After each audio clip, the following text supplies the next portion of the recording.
A ver, disculpe, mi querido doctor, pero tenemos un duende por aquí que no quería que lo escucháramos. ¡Qué bárbaro! Ya estamos. Ya me imagino, creo que es de la DEA, el duende ese. Sí, yo creo que sí, se estaba interponiendo. Tenía sospechas, pero qué bueno que si lo dice usted, le creo, me lo confirmó. ¿Cómo está, mi querido doctor? Qué gusto, hombre. Qué buen pretexto para retomar comunicación. Esta plática, doctor. Bienvenido, buenos días. Buenos días. Pues, ¿por dónde empezamos, doctor? Usted que es especialista, que entiende muy bien la historia entre México y Estados Unidos. Ken Salazar es la tercera vez que el gobierno de Estados Unidos dice: no estoy investigando al presidente. Hemos abordado nosotros el tema ampliamente desde la semana pasada.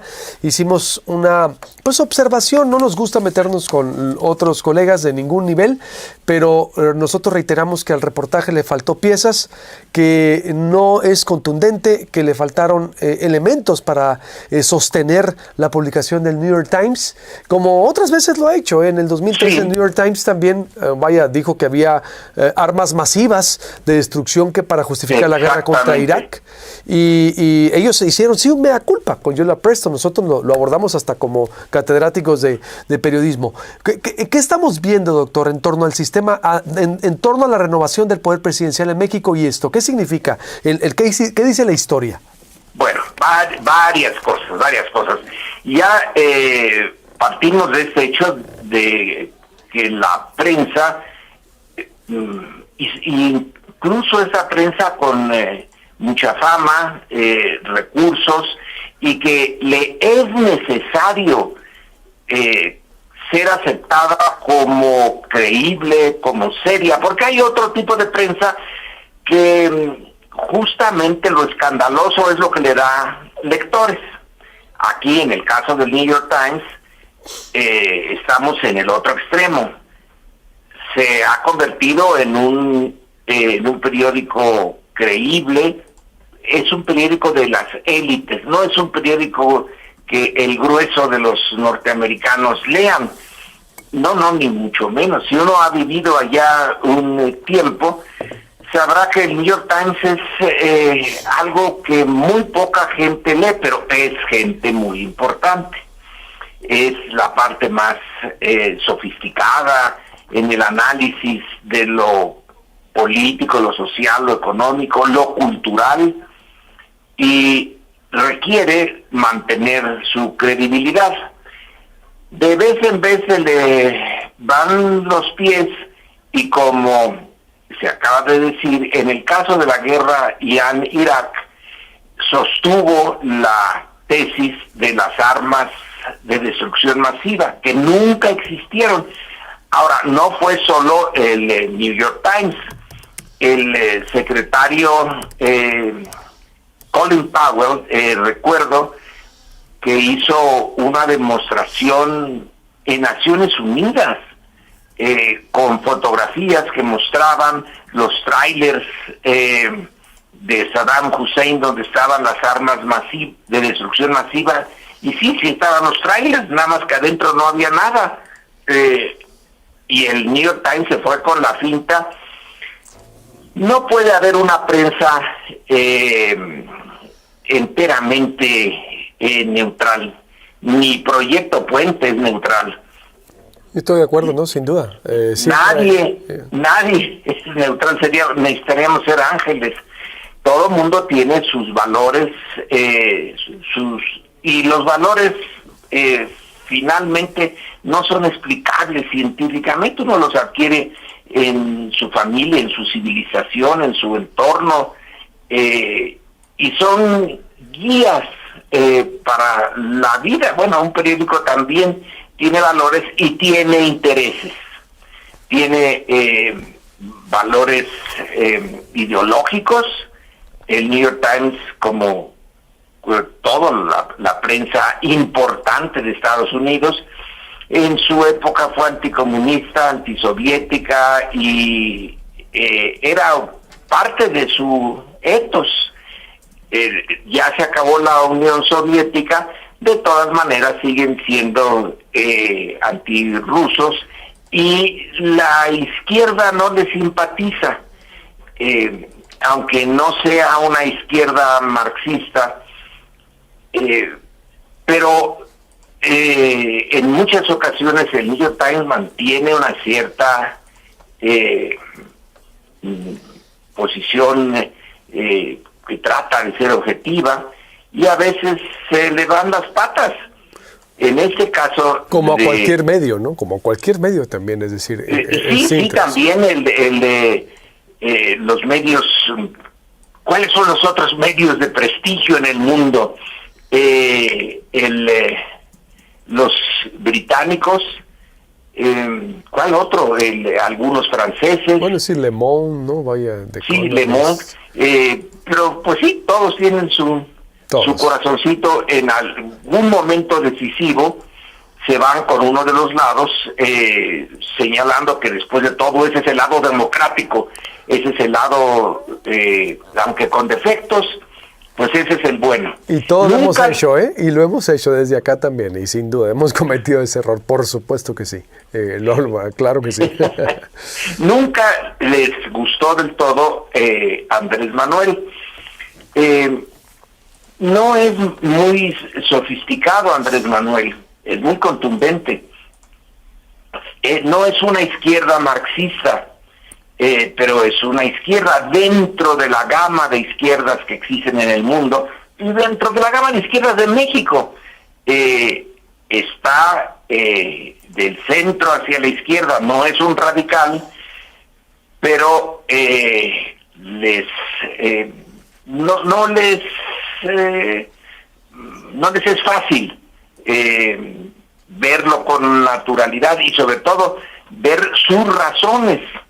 Tienen desde hace tiempo, por ejemplo, como colaboradores en la parte de comentarios a Jorge Castañeda y a Enrique Krause.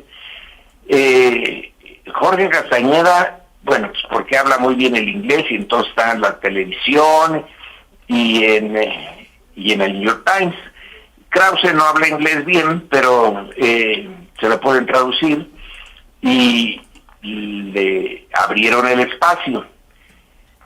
Ya desde antes de Andrés Manuel tenían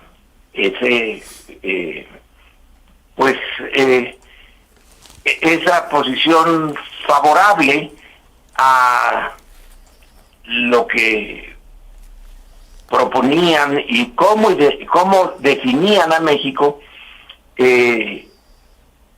Ese tipo de ideologías, insisto, como una democracia sin adjetivos, etcétera, Krause y en la corriente de Octavio Paz, etcétera, la corriente de letras libres. Y ya con Andrés Manuel en el timón, pues bueno, no podían estar muy a gusto con él, pero en general les importa bastante poco México. No es un tema central para el New York Times. De vez en vez lo tratan. Cuando la Revolución Mexicana sí trataron el caso de México, pero tampoco mucho, no es el país vecino, pese a todo, no les es particularmente relevante. Les es relevante la gran potencia que es Estados Unidos y cuáles son sus principales adversarios. En un tiempo fue la Alemania de la Primera Guerra Mundial, a la que el presidente Wilson decidió lanzarse en su contra y tuvo un éxito fantástico. Para 1918 Estados Unidos era ya la gran potencia, no se había desgastado para nada en la Primera Guerra Mundial. Las antiguas potencias le debieron un montón de dinero y salió adelante. Y el New York Times encaramó en esa ola de que el siglo XX iba a ser el siglo norteamericano. Y entonces los enemigos centrales en el mundo de mi país son mis enemigos. Esa sería la divisa del New York Times. En México se fue quedando de lado, América Latina se fue quedando de lado, y no le mandaron muy buenos corresponsales. Recuerdo a uno del que fui hasta amigo, bueno, en la medida en que puede ser uno amigo, de Alan Riding, el autor de Vecinos Distantes, Distant Neighbors. Él estuvo mucho tiempo en México. Me llamaba la atención su capacidad para meterse en las entrañas de México, pero no fue ese la característica de la mayoría de los corresponsales.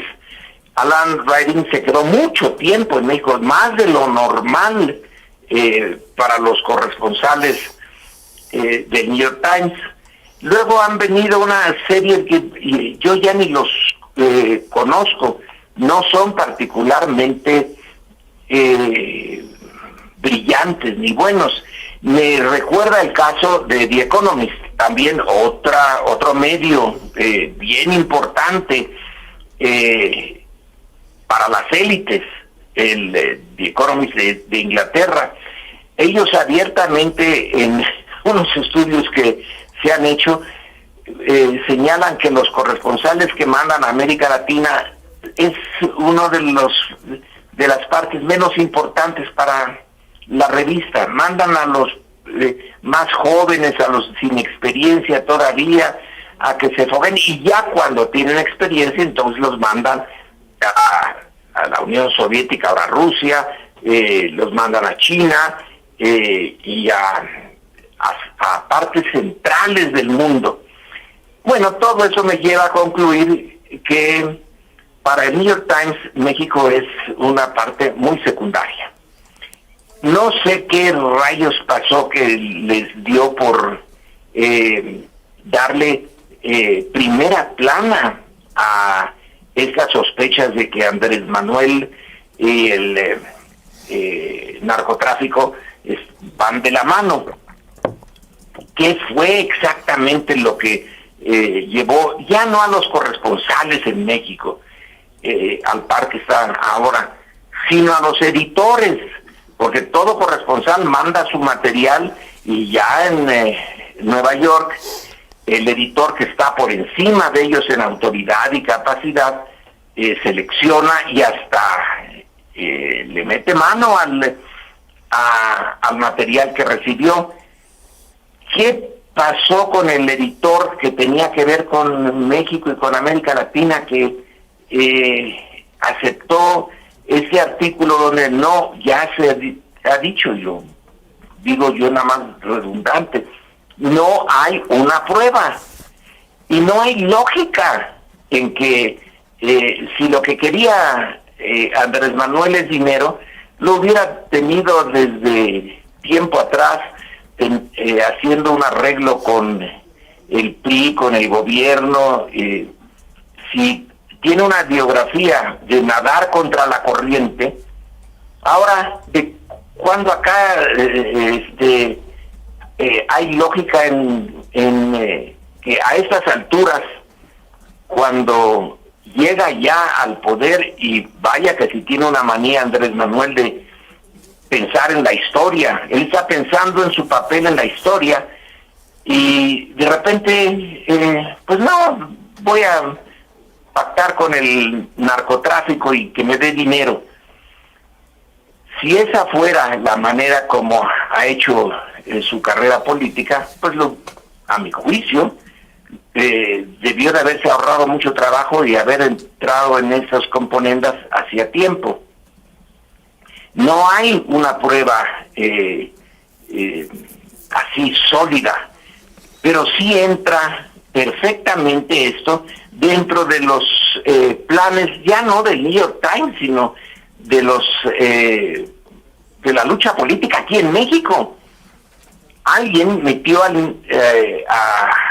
a esos corresponsales del New York Times en la corriente anti-AMLO, y allá en Nueva York les pareció bien poner un artículo en primera plana, que es rarísimo que le den primera plana a México, sin ninguna prueba.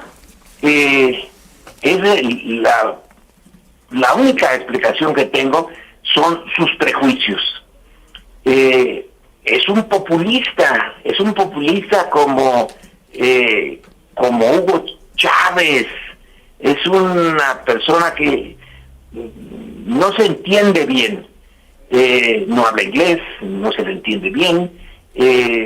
México estaría mejor con gentes más conservadoras, más en la longitud de onda hoy de los enemigos de Andrés Manuel. Y sacan eso.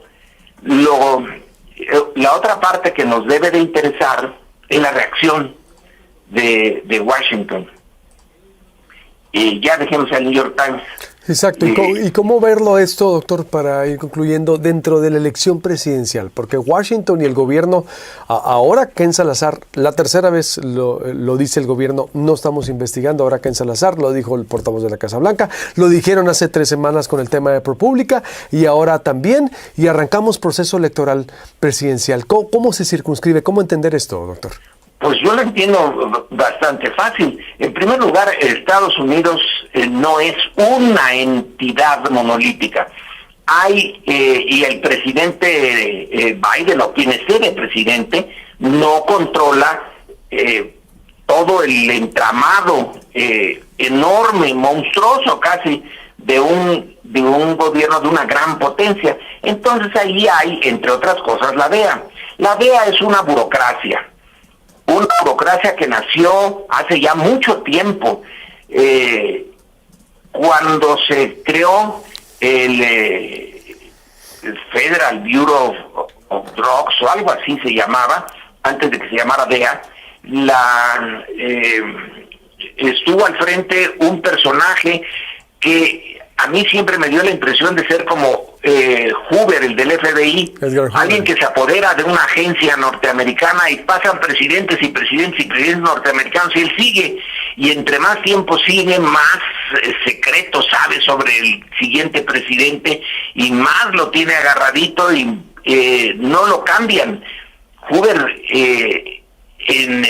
pues eso todos lo hemos, que han seguido Estados Unidos, su desarrollo interno, pues ven que es un fenómeno. Se apodera de una agencia, el FBI, y a ver quién lo saca. Pues la DEA, que antes se llamaba la Oficina de Antidrogas o algo así, tuvo durante varias presidencias en Estados Unidos a la misma persona. En ese momento se me olvida, pero una tesis que dirigí aquí en el Colegio de México lo toma como un personaje interesante. Sabe cómo dominar una burocracia, sabe cómo sacarle dinero al Congreso de Estados Unidos y necesita enemigos. Durante un tiempo, en los años 30, 40, México fue su enemigo.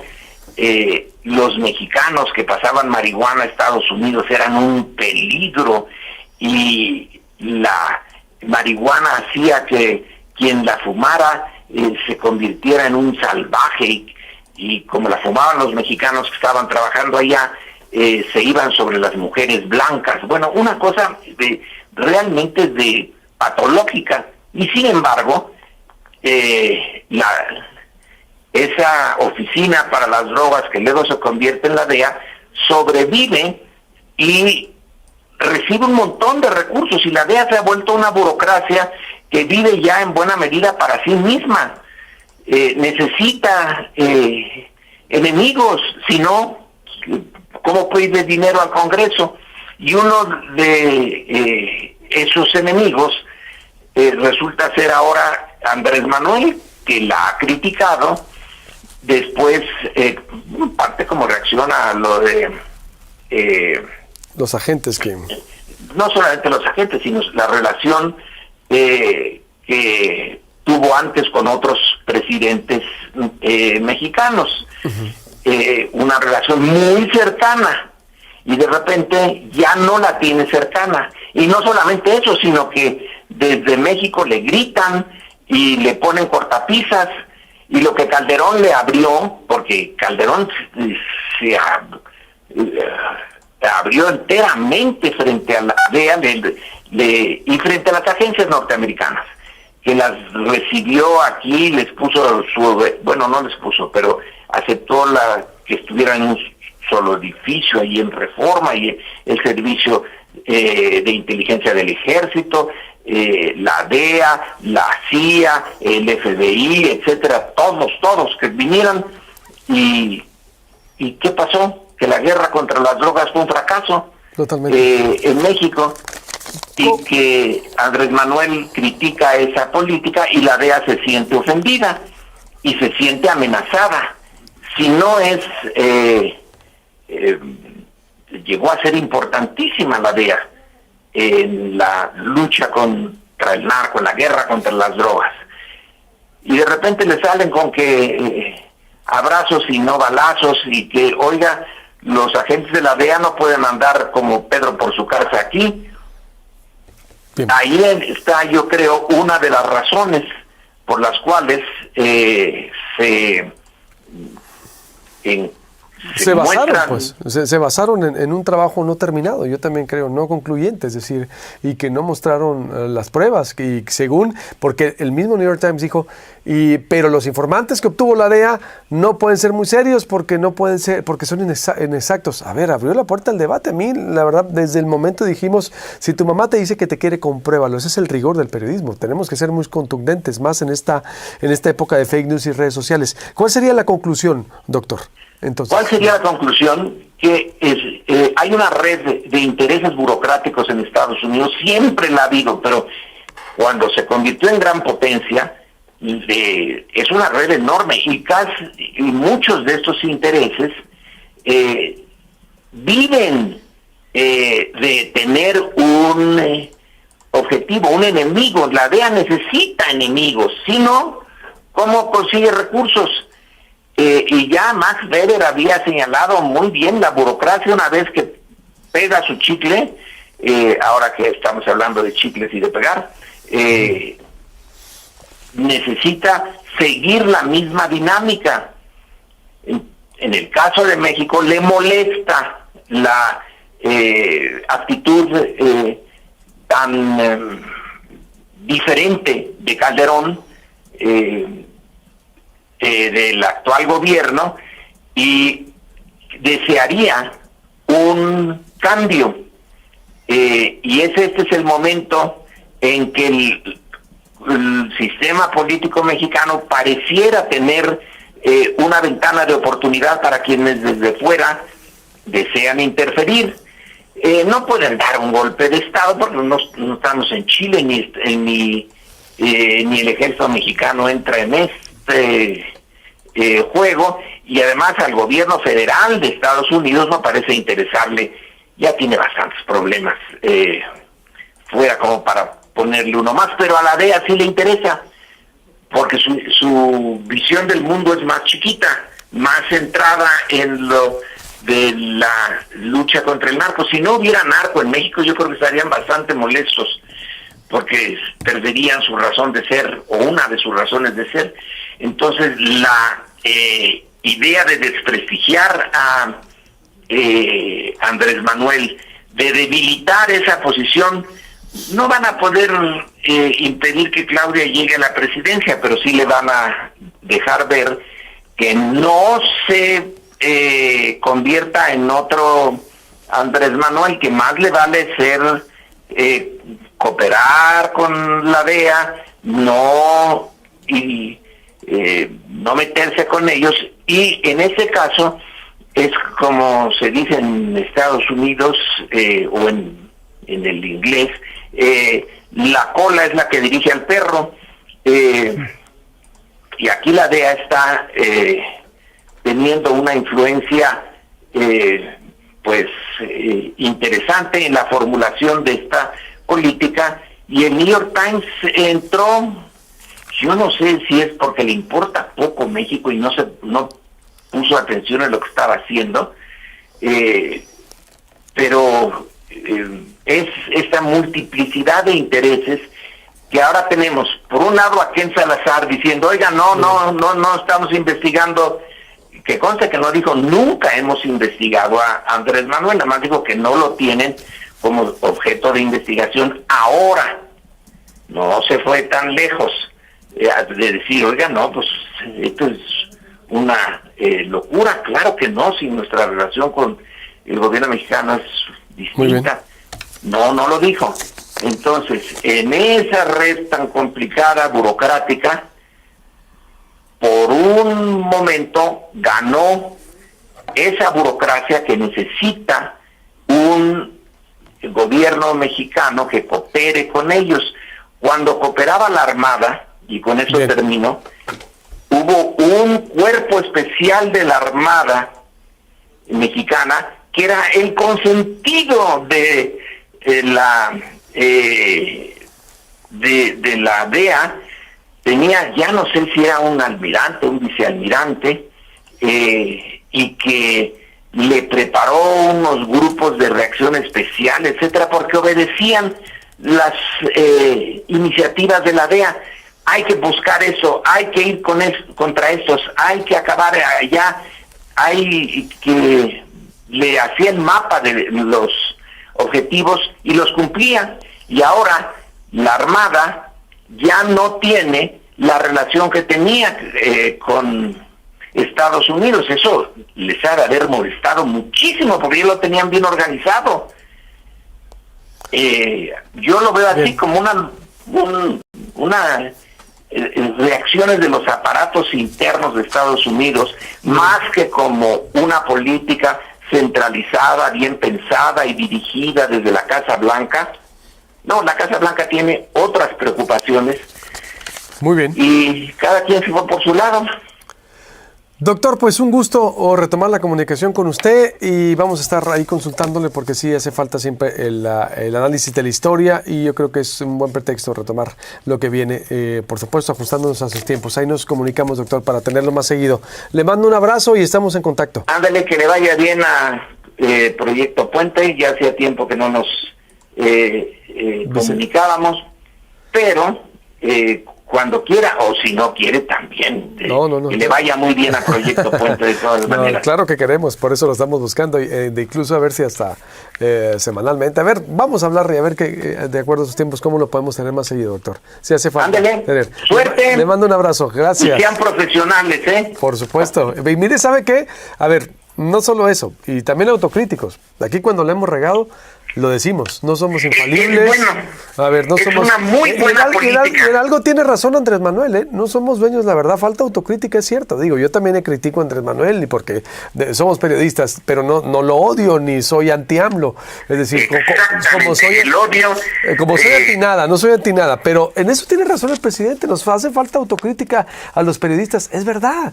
A ver, y eso no es una cultura periodística tampoco en México, ni las enseñan en las escuelas. Aquí sí, doctor. Así que yo no me molesté cuando dijo Proyecto Puente tampoco, claro, aquí la hemos regado y claro que hay intereses, claro, digo, es una empresa, pero los hechos, pero hacemos periodismo basado en hechos inobjetables y en equilibrio, y eso ahí está en la historia. Así que bienvenida siempre la crítica y la observación, mi querido doctor. Así que eso es lo que me gustaría oír más seguido de los medios mexicanos. Muy bien. Gracias. Pues, buenos días. Buenos días, abrazo, doctor.